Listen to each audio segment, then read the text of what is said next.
Mor yi lay nuyu. maa ngi lay fay. mën nga présenté wu kan mooy Omar Sow. ok salaamaaleykum waa Yeumbeul TV maa ngi leen di nuyu di leen ziar di leen dalal fii tey man maa ngi tudd Alpha Oumar Sow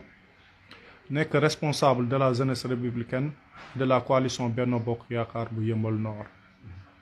En même temps je suis le vice-président du conseil communal de la jeunesse bu Yeumbeul Nord. Nekkoon directeur de campagne bu monsieur le maire Daouda Ndiaye lors des élections locales passées. En même temps je suis un agent, je suis chef de bureau suivi et exploitation au niveau de l'aéroport international Blaise Diagne. comme ni ñu ko déggee ci say wax nga ne yaa nekkoon directeur de campagne bu maire Daouda Ndiaye ban jàngat nga am ci élection locale yi ñu génn. waaw jàngat bi ma am ci élection locale bii passé dama am déception totale parce que tey li ñu dal ci locale yi waroon nañu mën a bañ a dal lu tax ma ne waroon nañu mën a dal président Macky Sall dafa tànn le maire sortant parce que liggéey bu mu liggéey bu am solo mu tànnaat ko dénk ko liste Benno Bokk Yaakaar kon ma jàppoon ni tey politique nga ànd ak sa leader joxoñ la dara ñun ñëpp dañoo war a soumettre ci loolu. Aujourd'hui fii may toog ak yow sax l'histoire m'a donné raison léegi parce que am na ñoo xamante ni ànduñu woon ak liste Benno Bokk Yaakaar def nañ tout pour faire perdre la liste Benno Bokk Yaakaar à Yeumbeul Nord wax ko def ko vidéo tey président Macky Sall moo ñu kooku waxoon loolu moom la tànn comme si moom ak Assome Diatta la tànn si département de Kër Massar bi xoolal ma loolu te Benno Bokk Yaakaar lay demee te il l'avait dit il fera tout pour faire perdre la liste Benno Bokk Yaakaar kon ñun dañoo war a gëm yàlla nekk ay jullit dama si saisir occasion bi féliciter ko si li nga ñun soxoruñu ñëpp jàmm lañ leen yéene je félicite mon grand frère et ami Cheikh Mbacké Ndiaye si liñ ko investir sur la liste Benno Bokk Yaakaar bu Yeumbeul Nord. waaye aduna mel nii l'histoire aujourd'hui me donne raison parce que ces gens-là viennent d'être investis sur la liste Benno Bokk Yaakaar te dinañ battre campagne pour Benno Bokk Yaakaar kon tey lu yàgg dëgg mooy mujjee kon tey yaakaar naa ñun ñëpp suñu àndoon doon benn toppoon président Macky Sall si liste Benno Bokk Yaakaar bi ñu gagné commune bi moo ñu ëppaloon ndëree waaye tey de perte nañ commune bi jeunes yi nga xamante ni ñu ngi nekkoon Benno Bokk Yaakaar di liggéey si mairie bi commencé nañ leen a dàq ndànk ñu ngi dem au chômage pour siège sa tey maa leen koy wax fii siège sa amatuñ ko à Yeumbeul Nord suñu bëggee réunion dañuy dem fay keroog député bi AG bi mu def daa dem fay benn salle 25 000 pour réunion et pourtant bi ñuy yore mairie bi amoon nañ ko mënoon Daouda Ndiaye moo doon fay siège di def la fu ñu bëgg a réunion dem réunion foofu noonu mais tey amaduñ ko parce que dañoo perte pouvoir local te pouvoir local dafa doon lu am solo soo ko pertee ministère sax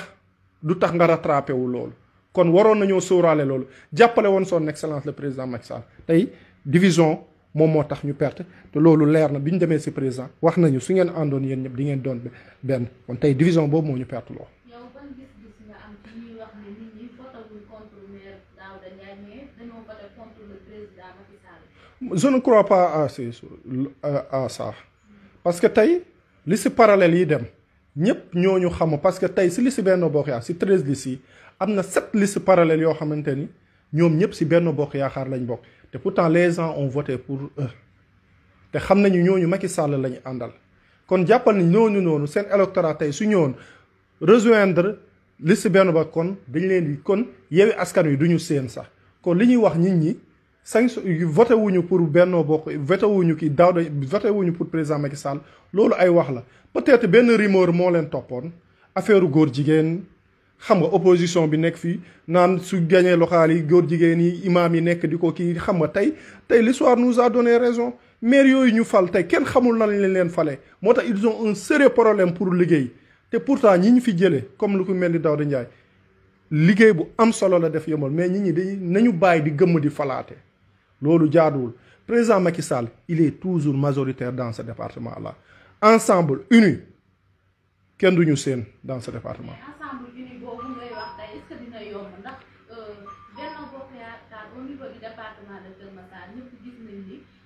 ànduñu que ce soit Yeumbeul Sud Yeumbeul Nord ba ci Kër Massar Sud Kër Massar Nord foofu yëpp benn siège rek ngeen fi am mu nekk mu ngeen gañe mu nekk Malika or que ngeen ñëpp bu ngeen doonoon benn mën na am ngeen am dara est-ce que yow yaakaar nga ak local yi di ñëw di ngeen mës a regroupé wu mën a doon benn pour jàppale ak législative yi législative yi ñun ay militants lañu législative li si génn na voilà mais jàppale wala duñu jàpp ñun ay Macky Sall la ñu àndal mais quant à battre campagne fii loolu dinañ ko xoolaat ci kanam lan moo waral loolu parce que il faut que ñu waxtaane lu bëri ñun du ñu rancunier du ñu def comme ñoom li ñu def on le fera pas mais tamit il faut que ñu waxante dëgg jàkkaarloo waxante dëgg on ne peut pas comprendre un maire comme Daouda Ndiaye liggéey bu mu fi liggéey bu am solo président di ko bàyyi noonu muy flotter non non non on le fera pas day yomb de trop duñ ko nangu il faut que loolu ñu xoolaat ko président il faut que mu xoolaat loolu su bëggee gagner dans cette commune parce que cette commune on peut pas gagner cette commune sans Daouda Ndiaye c'est impossible te il faut que ñu xoolaat ko ànd bi nii dina jafe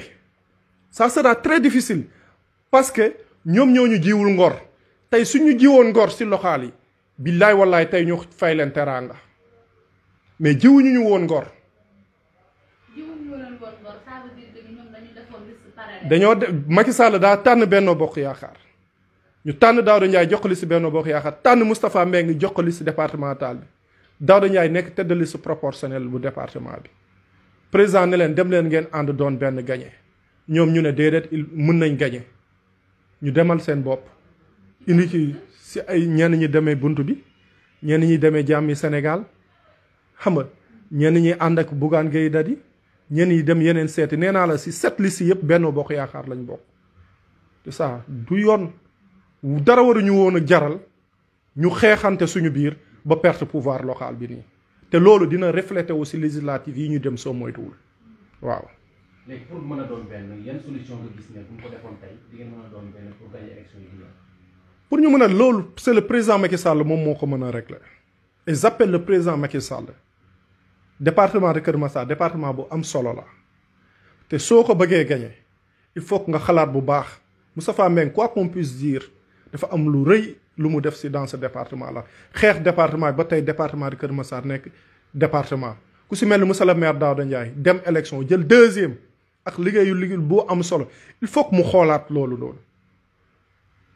président Macky Sall su bëggee gagner département bi il faut que mu wax ak ñooñu ak ñeneen ak plus particulièrement la jeunesse parce que nous aussi on est là depuis 2009 mu jaral ñu lu nekk waaw. waaw. am na ñu wax ni loolu poste boobu falaguñ la ko poste bi dafa vacant kenn occupé wu ko est-ce que loolu loolu ay wax man comité électoral moo ma fal Cheikh Mbacké mii ñu investir tey moo nekkoon responsable des jeunes bi mu demee AG man maa ñëw comité électoral fal la mais xam nga politique tamit man loolu c'est derrière moi du ma si nekk ça di débat mais lu am si jeunesse bi sama loxo lañ koy teg président Macky Sall si lu am si commune bi responsable si ñëwee ñu jàll ko si kon xëccoo ma kenn ay responsable yi loolu ay débat kii la am na ñoo xamante ne peut-être ils veulent exister politiquement si yooyu lañ mën a jaar mais man je ne les réponds pas je suis un homme politique. Macky Sall bu ci waxul dara le président Macky Sall bu ci waxul dara ban taxawaay ngeen fas yéene taxawaay boobu dinañ si waxtaanee bugguma dévoiler parce que liste baa ngi nii di door a génn mais loolu lu ñuy waxtaanee la lu ñuy teg la parce que affaire yi du yombee noonu parce que dafa am loo xamante ne dañ ko téye ba pare dafa metti li ñu def tey jeunesse baa ngi nii di souffrir c'est grâce à ces gens-là vous imaginez plus de 120 jeunes yu nar a dem au chômage te pourtant ñooñu waroon nañoo xalaat lii tey pourquoi xalaatuñu ces jeunes-là yu doon liggéeyee mairie ba pourquoi xalaatuñu am mais ñu xalaat seen avantage personnel et la politique c'est pas ça quand même ñooñu dañoo reyante 2009 ba léegi ñu ñëw ñu nekk di waroon nañoo xalaat loolu pouvoir local kenn du ko caaxaane le pouvoir ça se gère. ginnaaw bi tegee Cheikh Mbacké ak Assome Diatta ñaar ñan nga jàppoon ne bu ñu tegoon mooy li gën soit ban soit nga gis. non xam nga yooyu su ma ko waxee ay kii moo gën loolu du ma si dugg je les félicite je félicite madame la ministre Assome Diatta vraiment moom elle est en train d'abattre un excellent travail dans ce département là maa ngi koy suivre moom je n'ai rien à lui reprocher te moom liste Benno Bokk Yaakaar la demee woon moom it amoon ay liste parallèle yu ko xeexoon dans sa commune parce que 200 voix xaw ma 150 voix lañ ko rawee foofu noonu xam nga ko je n'ai rien à lui reprocher mais dafa am cas boo xamante ni dañ koy def point d'interrogation il faut qu'on règle ça. léegi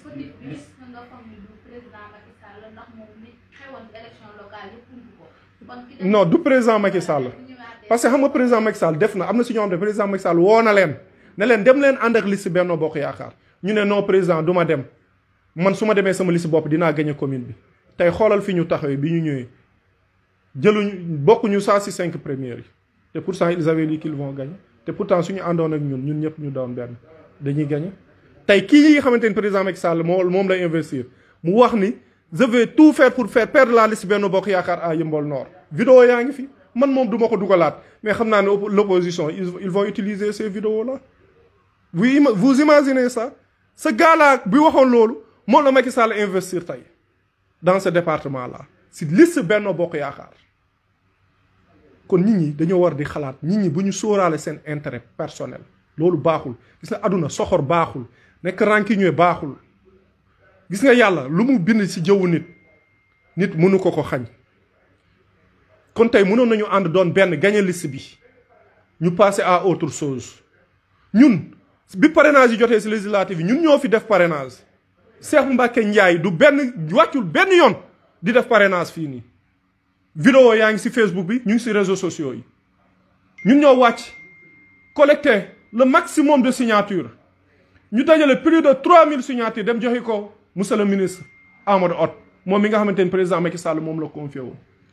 où était Cheikh Mbacké bi ñuy def parrainage bi ñuy jàkkaarloog fii opposition bi di jàmmaarloog ñoom où était Cheikh Mbacké man je ne suis pas contre cette investiture mais dafa am loo xamante ne parce que man Macky laa gëm Macky Sall laa bëgg moom laay jàppale su Macky soxlaa 3e mandat léegi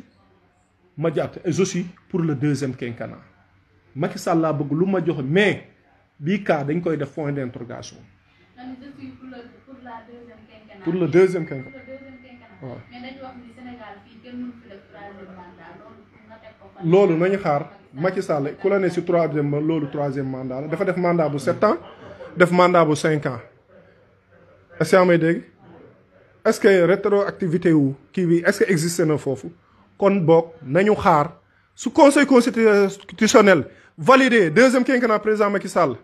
je serai l'ambassadeur du 2e quinquennat te ñun dañoo soxla Macky Sall doyalaguñu si moom li mu def démb ni ko sëñ bi waxee sa Massalikul Jinaan Macky Sall dañ ko soxla parce que ces gens là yi ñuy gis opposition bi ñu gis fii nii regardez waa Yewwi Askan Wi seen liste yi tête de liste Ziguinchor bi lan lañ koy ji ëmbal tête de liste nationale bi Ousmane Sonko lan lañ koy jiiñ viol tête de liste département de Dakar lan lañ koy jiiñ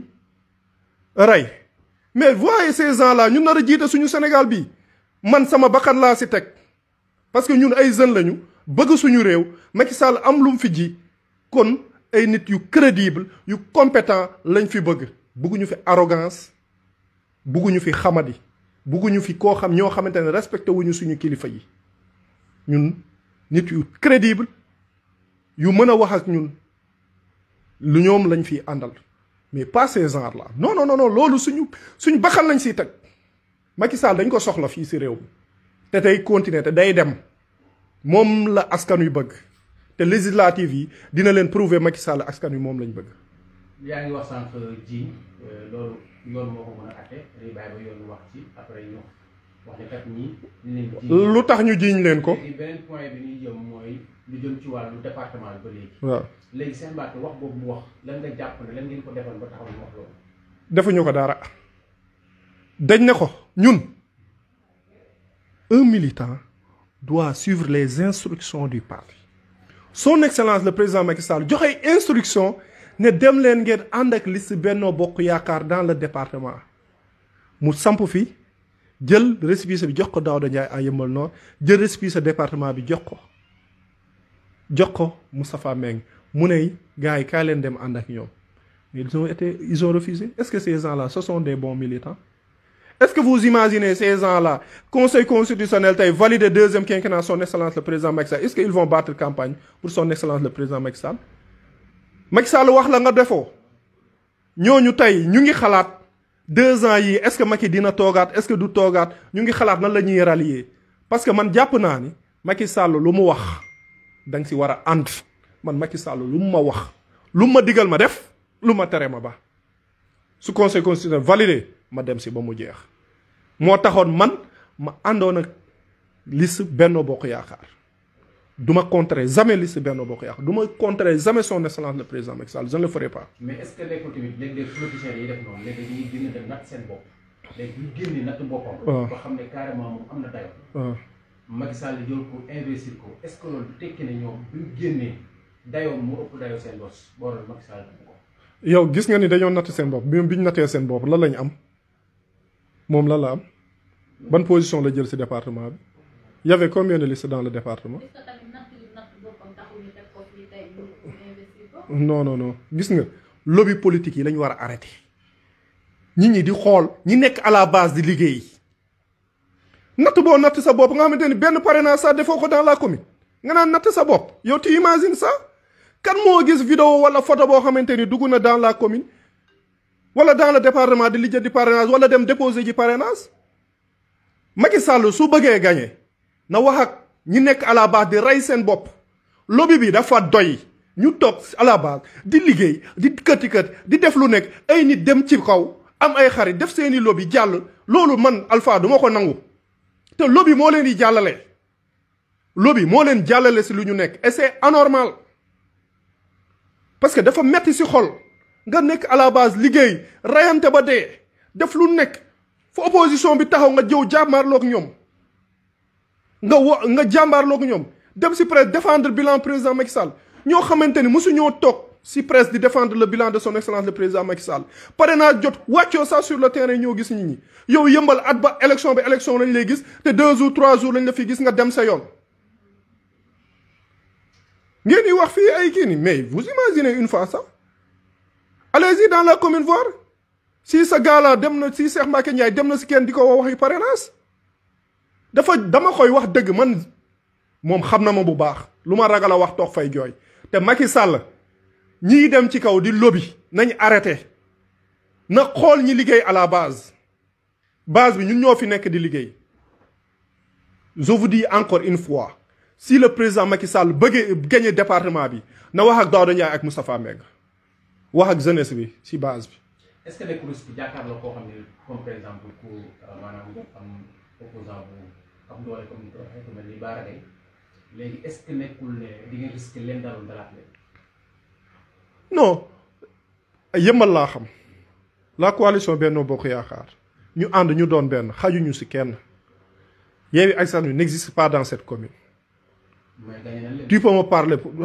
waa gagné nañu gis nga ni ñu gagné vague Yewwi Askan Wi nee naa la moo leen yóbbu le maire actuel kan moo ko xam yëmbal musul def benn acte politique à yëmbal Nord RPI sa réunion publique d'information sax musu ko woote du benn activité sociale goro su suukar sax xam mu kii ko mais vague Yewwi Askan Wi moo ko yóbbu doo ma dégg du am doole boole ko si avant campagne yi si pare campagne yi affaire góor jigéen nit ñi di dawal lu nekk imaam yi di ko xutba si jumaa yi ku votel li si Benno Bokk Yaakaar votel nga góor jigéen ñi te loolu amul duñu loolu lañ bëgg a dem nag si loolu lañ jëm moo tax fu mu toll nii xam nañ ni jamono jii dëkk bi ànd nañu ak son excellence le président Macky Sall gis naa ñu bind seen demande de marche pour yëngal dëkk bi ñoom bu dëkk bi bu mu di sedd fu mu toll nii yooyu ay affaire de liste la ñuy wax ay rejet pare nañ ci loolu ñu ne dañuy marche xam naa ne affaire 11 bébé yi kii nii sax dinañ ko jéem a kii waale seen marche parce que ñoom dañoo teg seen stratégie mu clair. Guy Marius Sagna moo leen nekkal ci société civile bi représenté leen foofu vous voyez moom lañu investir fële Dame Mbodj mu nekkal leen ci enseignant yi di kaas di wax gis nga moom it biñ ko investir dafa mer dañoo am ay représentants imam yi gis ngeen ñu am ay représentants ci imam yi ñooñu di leen waxal di wax li kii dañoo am benn outil bu benn kii machine boo xamante ni moom la ñuy utiliser mais fii la ñuy fekk son excellence le président Macky Sall loolu ça ne passera pas ñu ngi def marche j'appelle toute la jeunesse parce que affaire yi léegi œil pour œil dent pour dent la nañu jóg ñun jeunesse républicaine ak Benno Bokk Yaakaar ñu dem déposer ji demande de marche même jour même heure même lieu même date fañ koy defee ñu dem fekk leen foofu jàmbaarloo ko ñoom parce que ñii ma gis nii xamuñu kuy négocier pour jàmbaarloog ñoom ku ma ñemee na ma ñëw fekk si ñu dem déposer ji suñu demande de marche jàkkaarloog opposition bi fi nekk. mais marche bi bu ñu ko autorisé amul benn interdiction est-ce que loolu mën na indi ay jàmbaarloo bu ñu leen bàyyi. dina indi jàmbaarloo ndaxte ñii jàmbaara parce que Ousmane Sonko moo fi toog liste yi kenn waxagul dañ koy invalider kenn wax nga woote appel à l'insurrection. Vous voyez ça? Est-ce que c'est normal? Dans un pays boo xamante ni yow tu te dis que tu es le chef de l'opposition yow saa yow waxee rek ñi téye seen gémmiñ appel à l'insurrection génn leen ñu tal li amoon mois de mars du fi am fii li mu wax gis nga Dakar fii région de Dakar li Bamba Fall wax laay waxaat fii di Sweet Beauté fii su fi simeeku waatee dañ koy caw voilà.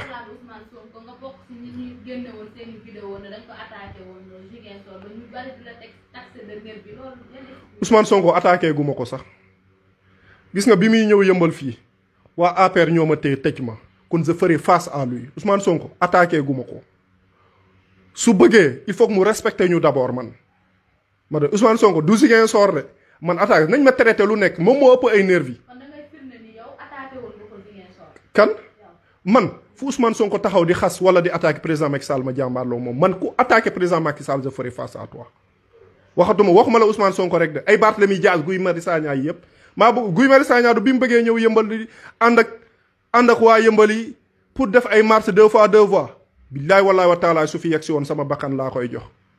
ñu def si coow ñu def si point de presse ànd ak ñi ma war a àndal ñu dem dafa waroon a ñëw mu xool ndax moom moo ñuy xeexal 2 fois 2 voies. mais 2 fois 2 voies yi tamit man fekke naa foo xamante ne ay doomu yëmbal ñoo doon marche indi pour ñu defaral leen tali bi tamit boobu tamit amoon nga ay intercation ak ñoom. yow en tant que doomu yëmbal. ok war nga am yenn intercation. xam nga man 2 fois 2 voies yi ku mu gën a amal intérêt man si laa bokk de 1 dama yore sama oto man yëmbal laa juddoo maternité boobu nekk si en face si foofu noonu laa juddoo maternité yëmbal laa juddoo kon kenn gënuma nekk doomu yëmbal kenn gënuma xeexal yëmbal yëmbal bi inondation di metti laay xeexal yëmbal si inondation di fi indi ay camion citerne def naa fi lu nekk. jàppale naa fi ay étudiants bourse def naa fi lu nekk le conseil communal mes témoins kon ñooñu gënuñu ma bëgg yëmbal 2 fois 2 voies yi si ñu koy xeex tey pour mu am man si la parce que bëgg naa 2 fois 2 voies yi jàll ma ne leen lii kat président Macky Sall moo ko def sama fierté la dama ko bëgg sama biir xol loolu kenn mën ci dara kon man xeexuma 2 fois 2 voies xam nga lan laa doon xeex mooy les politiciens encagoulés yu duggoon ci affaire yi utiliser ko rien que pour attaquer son excellence le président Macky Sall certains ñu attaquer le maire ñenn ñu attaquer le maire Daouda Ndiaye parce que élection locale moom moo doon waaj a ñëw ñu profité aussi pour attaquer wàlle président attaquer wàlle maire lu ci yoonam ci 2 fois 2 voies lu ci yoonam compétence su maire la ah état wax na li muy di wax am na ñu muy dédommager ñu rencontré Amadou wax leen lu clair ne gars yi ne force il faut que ñu def marche ay politiciens jóge fële candidats yi nekkoon candidats yëpp ñëwoon nañ ci marche boobu noonu. kon ce n'est plus une marche pour 2 fois 2 voies yi mais c'était une marche politique. mais monsieur le maire ki nga xamante ne moom kii ministre Daouda kii Amadou joxe ay date yi. waaw loolu dëgg la peut-être ay problème technique parce que gars yi li leen Amadou wax bi leen recevoir waxuñu ko dëggantaan waa yëmbal dañ ko nëbb. c'est des affaires techniques te affaires yi aussi doo jëkk nii rek régler ko daar non Amadou Hott moo leen gën a bëgg lii exécuté wu. Amadou Hott projet bu nekk liggéey na ko pour dugal ko Sénégal tey nee naa ñun département de Kër Massar surtout plus particulièrement Yeumbeul Sud amuñu sens mais dañoo waroon a fal Amadou Hott comme maire xoolal tey état bi Amadou Hott mooy indi projet yi moom la président Macky amul jot sax tey xoolal kooku su ko Yeumbeul Sud faloon maire. kon ban gis ngeen apport bu mu mënoon a te taxul faluñu ko maire mais xool leen li muy liggéey à Yeumbeul Sud. mais Amadou Hott yàgg na yëmbal mais warul xaar bañ fal ko maire ñu ne kat day liggéey. mais Amadou Hott avant ñu koy fal maire la ñu liggéey. télé bi jógee mairie Yeumbeul Nord mairie Yeumbeul Sud jëm ko ku ko projet boobu ku ko foofu noonu Amadou Hott volet social Amadou Hott def na ko avant muy nekk ministre. projet boobu yàgg na ci jamonoy mag kii la woon. mais kii l'a exécuté c'est Amadou Hott. non c'est Amadou Hott nañ ko waxante te dee. Bara Gaye li muy wax ay réalisation yi muy def ay digg loolu amul yéen vous faites partie des gens qui ñi nga xamante yéen a jàppale Bara Gaye mu falu ay sem bii muy wax yooyu mairie ville de Pikine moo ko dimbali ba centre commercial bi muy wax mais c'est un partenariat tey gis ngeen ko mu ngi noonu est-ce que c'est Bara Gaye qui gère ça mais il a utilisé ça la demal xelu Yeumbeul Sud yi mais l'avenir de Yeumbeul Sud l'avenir du département de Keur Massar c'est Amadou Hott te nañ dem ba ci kanam moom li mu wax c'est clair élection locale c'est derrière lui li mu war a def Yeumbeul lu mu war a def département bi dina ko def te di ngeen gis incha allahu rabbi. juste une précision. oui.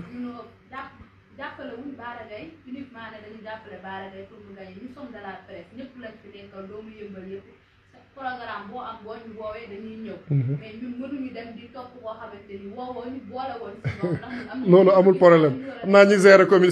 gérer communication moom dinañ ko kii parce que yéen aussi vous da ngeen di def liggéey bu am solo kon képp ku nekk Yeumbeul nekk acteur war na liggéey ak yéen vraiment parce que maa ngi leen di suivre liggéey yu am solo yi ngeen def. mais est-ce que tamit ki nga xamante ne nii moom dafa nekk maire moo xam président ak mu régler ay partenaires ñëw def dara ci gox bi. c'est normal pour boole ko ci bilan comme président Macky Sall dañ koy jox ay stades yoo xam ne am ay partenaires yoo xam ne mu ngi koy réaliser. ana projet terrain central ba ñu clôturer miir ba léegi nii da ngaa gisati fe dara te pourtant élection moo jub si woon élection jub si ngay dem di inaugurer police boo xamante ni yow tabaxoo ko tabaxaanoo ko nga ñaa ñëw da ngay inaugurer benn kii boo xamante ni mais il a réussi le coup. mais on le félicite. mais le meilleur reste à venir. bu ñu xoolee réalisation Bara Gaye. waaw réalisation nga xam ci mooy le maire Bara kii Daouda Ndiaye. waaw. mais day mel ni yu Bara Gaye li mu réalisé Daouda Ndiaye réalisé ko. ci pouvoir la bokk. je vais vous dire quelque chose li Daouda Ndiaye def Yeumbeul Nord. Bara Gaye deful xaajaat bi. peut-être Bara Gaye daf ko gën a rëy làmmiñ xam nga gën ko ñeme média yaakaar naa ni loolu foofu noonu peut-être la ko Bara Gaye rawee mais li Daouda Ndiaye def dans cette commune man jàpp naa dans le département muy Pikine di Keur Massar amul benn maire di ko def bu ko def tey moom si propre kii moom si il est le seul maire bu initié tabax stade communal. volet social tey mun naa laa wax li mu fi def par rapport ak délégué de quartier yi gis nga li ma leen di woon nii inauguration wu kii wu action fonds AFDS bi construction du poste de santé de Darou Rahman 2 dénommé Mor Diop à hauteur de 34 millions moom moo ko tabax loolu si réalisation wu Daouda Ndiaye moom moo ko def. Participation active à la mise en service du centre de santé de Yeumbeul pour l'octroi de matériel, une trentaine de lits divers, la prise en charge de la sécurité des locaux pendant une première année, la mise à disposition du personnel d'appoint, femmes de charge, personnel maintenance à l'instar des autres structures.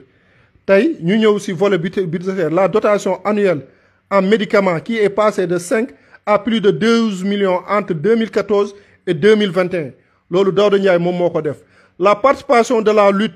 prévu contre le à hauteur de 40 millions la def joxe ay kits alimentaires matériel ay détergents masques loolu Daouda Ndiaye moom moo ko fi def. La prise en charge de 300 adhésions à la mutuelle de santé de Yeumbeul Nord à hauteur de 1,5 million francs. La dotation d'une ambulance d'une valeur de 15 millions francs et des équipements médicaux à la maternité de Yeumbeul Nord loolu Daouda Ndiaye moo ko def. La dotation d'une ambulance une somme de 7 millions et des équipements médicaux de 5 millions au poste de santé Mor Diop. La formation de relais Bandiou de Gox sur la production farine renforcée distribuée au site de lutte préventive contre la malnutrition loolu Daouda Ndiaye moom moo ko def. Réalisation hors budgétaire la construction du centre de santé Yeumbeul par le Qatar et le Sénégal d'une valeur de 3 milliards environ kooku projet boobu man bi ñu koy teg ak le docteur Saké Ndiaye j'étais là-bas loolu Daouda Ndiaye kii na. La dotation d'une ambulance au centre de santé par le ministère de la santé et de l'action sociale loolu Daouda Ndiaye def na ko. La construction de 2 centres communautaires et actions de développement et artistique. La construction du logement de la maîtresse sage-femme bi nekk Yeumbeul Nord fii nii Daouda Ndiaye moom moo tabax logement bi. L'extension des locaux du poste de santé de Yeumbeul 3 Sotrac par l'ex l'ex-comité de santé tey jii ni loolu Daouda Ndiaye moom moo ko def stade bi ñëw mun naa laa wax yeneen ak yeneen loo xamante ni tey Daouda Ndiaye def est-ce que Bara Gaye loolu Daouda Ndiaye def na ko peut-être daf ko gën a rëy làmmiñ communication bi daw. bu ñu xoolee ci grand projet. si grand projet stade bi lu ko gën a nekk projet. bu ñu xoolee ci grand projet. waaw ci wàllu réalisation. école bi mu tabax yëmbal 50 waaw. bu ñu xoolee ci grand projet. waaw ban grand projet wax ma bu Bara Gaye def. dama lay kii rek. waaw bu ñu xoolee ci grand projet. waaw yi nga xam ne moom la Bara Gaye réalisé. waaw ak le maire Daouda Ndiaye. waaw jàppoon nañ ne. bu fekkee Bara Gaye war na def 100. war na def 200 parce que kii mu ci. moo tax def na 300 xam nga yow 200 nga yam mais kii def na 300. li ngeen di xëccu ci ki nga xamante ni moom mooy Amadou Hott. waaw kon ki nga xamante ni mooy le maire Daouda Ndiaye waroon na def le double. def na ko. parce que ñun jëlaluñu pas. non waxuma leen yéen. loolu dama leen ko doon wax pour tooñ leen. boo xoolee nee naa la police bi mu dem. di ko inauguré du moom moo ko tabax. centre commercial bi partenaire boobu est-ce que ma wax leen cité yëmbal la ñëkkoon a ñëw. Daouda jox ko benn site bu nekk Comico. waa ji ñoo xool ba ñu am accord mais après problème am population bi génn ne centre commercial bi du fi amee parce que suñu terrain la neen Daouda nekk si négociation ak population bi di waxtaan ak ñoom waa ji dem yëmbal sud. te bi mu demee yéen gis ngeen problème yi amoon foofu parce que suufu jàmbur la woon mu ñëw coow lu nekk fekk nañu fi am na si mais Daouda fekk si parce que c'est un démocrate su population bi nee déet mais day dem waxtaan ak ñoom mais kay dafa forcé def lu muy def terrain central bi mu ko retiré du dafa am problème nii ba léegi nii. ban problème non moom ak waa UFI problème boobu mu ngi daw vous êtes de la presse xam ngeen li xew parce que ñee ñu ngi naan ñoom ñoo ko moom te Bara Gaye impliqué wu leen si dara ñun nag nekkuñu si yooyu noonu xam nga moom actuellement c'est un opposant su defee lu du yoon ñu ne ko kii de après gars yi ne dañ koy xeex pouvoir bi da koy xeex nii ak na xam nga sénégalais yi ñoo war a bàyyi yooyu noonu. opposition bi léegi dañuy jël di victimiser wu te victimiser wu baaxul léegi nag population bi ñëw jàppale leen si loolu moo ñu dal si local yi nii gars yi xamuñu sax ñan lañ fal mais on va subir les conséquences pour bientôt. léegi ñu gis hôpital bu toll nii hôpital Yeumbeul Nord. mag bi. foofu ñu gis ni service de santé bi di fa manqué dafa bari doon des fois nga dem fa toog ba yenn heure yi. doo gis médecin bi wala bu ñëwee tey du ñëw suba loolu ban appel nga di lancer président Macky Sall. waaw loolu c'était chose yoo xamante ne c'est déplorable manquement yooyu noonu ñun ay doomu yëmbal lañ yëmbal daf ñu jaral lu nekk dañuy appeler le ministre parce que quoi qu'on puisse dire le ministre sortant def na fi lu nekk jéem na lu nekk mais dañuy woo ministre bi nga xamante ni moom moo fi nekk ñu gën a renforcer. hôpitalu yëmbal bi parce que ñun moom lañ fi am hôpital bu mag ñu gën ko renforcer vraiment si en terme de personnel en terme de matériel parce que dégg naa fan yee yëmbal amul benn ambulance bu fi kii ambulance yëpp a paan loolu aussi j'appelle les autorités yi nga xamante ni ñoom ñoo fi nekk di jënd ko par rapport seeni partenaires je tiens à féliciter Ndéri Aïdara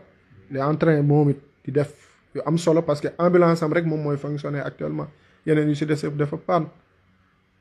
kon dañuy woote le ministre dañuy woote les autorités communales yi nga xamante ni dañoo yore partenaire ñu jàppale ñu si loolu ñu woo le ministre aussi par rapport ak personnel bi mais suñu indee personnel aussi personnel bi aussi nañu xam ni population bi lañ fi nekkal malade yi lañ fi nekkal li warlook ñoom ñu def ko man foofu laa leen di ñaaxee lu si des ñu ñaax ko état. léegi 500 jours yi mat na ñu la xam ñoo leen installé bu yàgg ba léegi lan ngeen di xaar ci maire bu bees bi nga xam ne moom mooy Babacar Ndao. non temps de grâce am jeex na. il a fait plus de 100 jours. donc on attend moom ak ñoom seen projet ñu nekk dans le temps de l'action. duma ko xalab nag si lu muy def mais actuellement ñun ay opposants local lañu. liñ doon def ñun ñoo leen ko dàq def fuuf te pourtant defuñu ko woon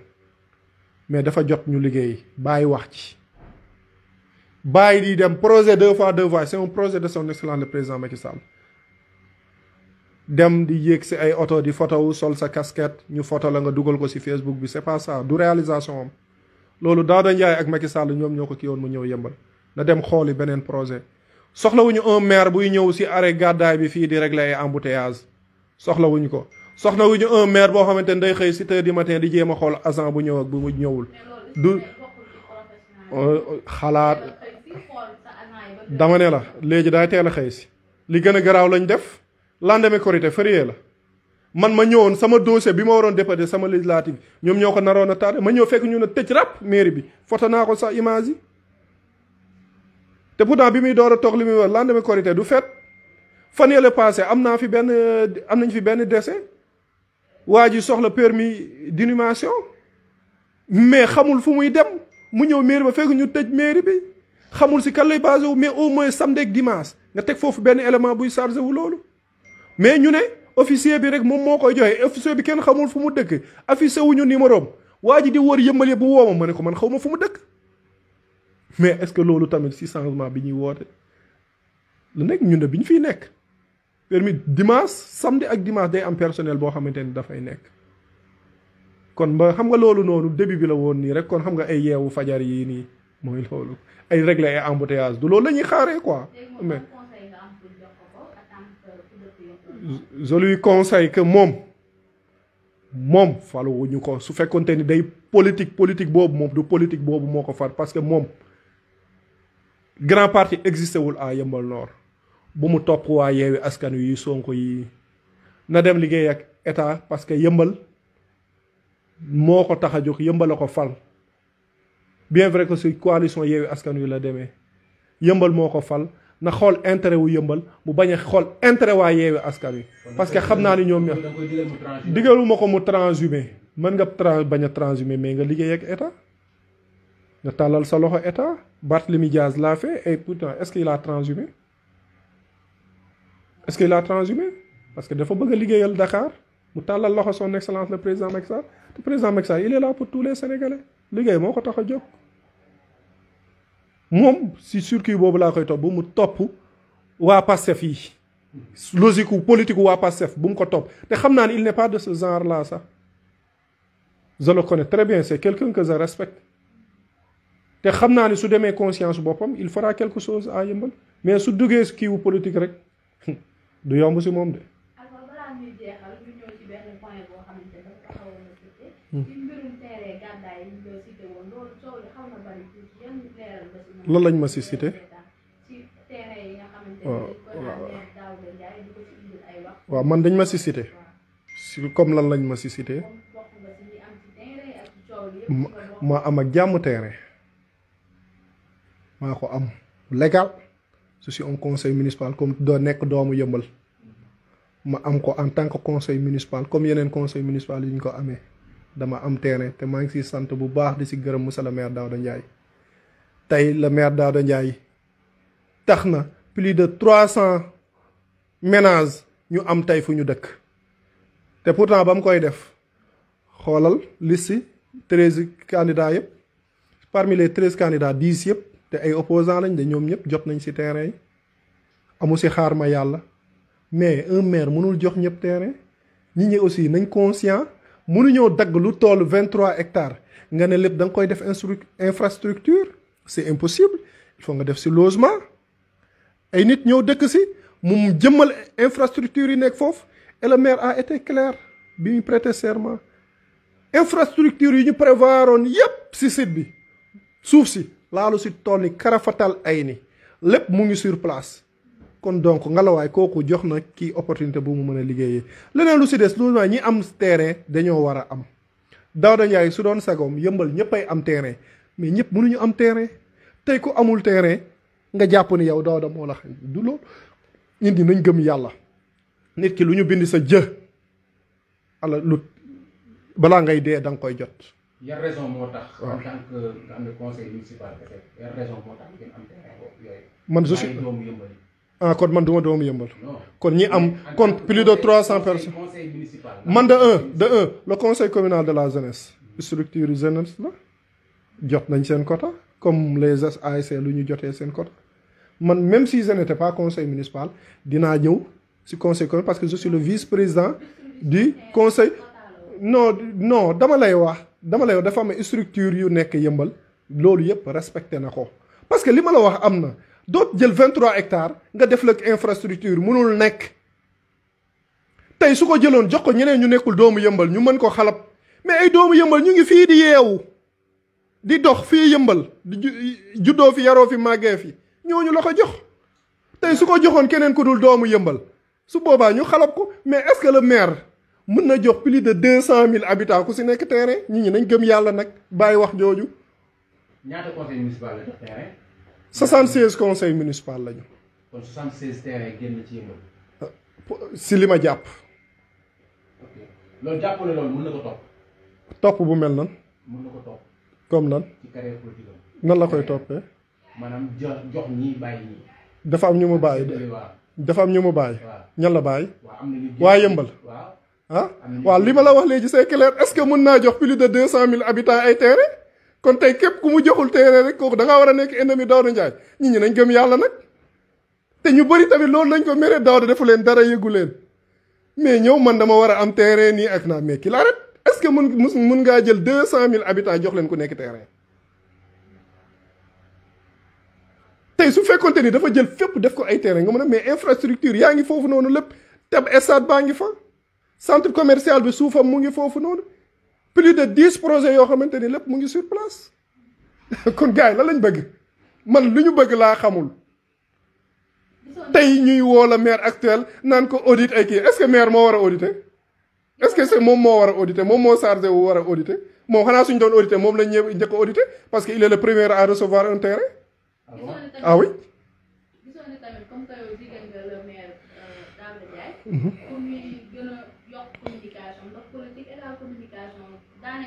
waaw loolu moom tu as parfaitement raison peut-être ñun looloo ñu gën a xaw a sonal loolu moom je suis parfaitement d'accord avec toi mais nag dafa am si lu ñu jóge ñu jàng si lu bari jàngat si lu bari léegi nag il faut que ñu reculer pour mieux sauter ñu xoolaat suñu bopp xoolaat suñu àndandoo parce que xam nga soo yoree pouvoir munoo xam que la bëgg ak ku la bañ ñëpp dañ lay songandoo mais moment yii c'est dans les moments difficiles qu'on reconnaît ses vrais amis dama leen di wax nit ñi dañuy naan politique àndut ak ngor mais loolu gëwma ko nit da ngay gore ba dee nit da ngay judduwaale ngor am ñoo xamante ni Daouda Ndiaye ji na leen teraanga yoo xamante ni billaay wallaay wa taalaay mënoon nañu dee duñ ko am mais seen wërsëg si yàlla la ko Daouda Ndiaye mais ñu ngi taxaw tey di xalab Daouda Ndiaye te pourtant ñooñu ñoo doon tagg Daouda Ndiaye est-ce que ñooñu suñu demee si beneen waajooju noonu suba ñu koy xalapal est-ce que kooku dina leen gëm est-ce que kooku dinañ la wër j'appelle les gens ñu fidèle j'appelle les gens ñu am gëm-gëm loolu dafa baax si bani aadama gis nga nit ki da nga war a sàmm sa crédibilité si lan nga koy sàmmee mooy am gëm-gëm dafa baax parce que am na nit lu mu lay ji si àdduna lu mu mën a demee si àdduna war nga ko reconnaître tu dois être reconnaissant envers lui. léegi ñu jëm ci wàllu élection locale yi yàlla dogal na ngeen perte li nga xamante moom mooy nguur gi. beneen bi tamit ci wàllu investiture yi. gis nañ tamit investiture mu leen léegi lan mooy seen avenir politique li ci kanam. pour les législatives ngay wax wala. pour les waaw man je vais déposer mes dossiers en bonne et due forme bi parrainage jotee wàcc naa sur le terrain ànd ak ñi ma war a àndal liggéey ko xeex ko gis naa liste yi gisuma sama bopp ci liste nationale bi dama koy wax yaa yëmbal gisuma sama bopp ci liste nationale bi gisuma sama bopp ci liste départementale bi mais je crois toujours à son excellence le président Macky Sall gis naa nag ñu investir ñoo xamante ni ils ont tout fait pour faire perdre la liste Benno Bokk Yaakaar à Yeumbeul Nord gis naa ñu investir dans ce département là mais man je ne suis pas un hypocrite et je ne suis pas méchant je le félicite et je l'encourage mais il y a un point d'interrogation dedans te dinañ ko révéler dans les jours à venir incha allahu rabbi je félicite madame le ministre Assome Diatta. sama mot de la fin mooy que ni d'abord dama leen di sant di leen gërëm yéen ñëpp di sant tous les responsables tous les jeunes de la commune de Yeumbeul Nord seen engagement ak seen vitalité ak seen loyauté bi ñu am envers le maire Daouda Ndiaye et envers moi vraiment maa ngi leen di sant di leen gërëm di woo tous les responsables de la coalition Benno Bokk Yaakaar man si ñu doon woote unité si local yi laa bokkoon kon tey c'est mon devoir mais tamit du tax ma war a wax li ma war a wax ma wax ko son excellence le président Macky Sall dama koy waxaat fii le président Macky Sall soo bëggee gagner législative yi di ñëw waxal ak Daouda Ndiaye waxal ak Moustapha Mbengue nga wax ak jeunesse su département bu Kër Massar. su ko deful. non gëwuma mun na ko bañ a def sañu ko je ne pense pas sañ na ko te léegi su ko deful damay seen taxawaay. su ko deful loolu noonu ci kanam la nañ déglu ba mu bañ ko def xam nga loo xamante ni kii wagul mënumaa nekk fii nii di ko naan nii ak nii non non mais nañ déglu. mais am ngeen plan boo xam ci su ko deful ngeen nekk. du tey la liste yi du door a génne maa ngi koy door a gis nan laa fi mën a tegee plan léegi kay may leen ñu dinañ dem ñun waxtaani à la base dinañ def descente à la base waxtaan ak suñu militant ak suñu sympathisant wax leen li nga xamante ni moo xew su boobaa ñooñu dinañ wax yan taxawaay la ñuy am su loolu lu ñu wax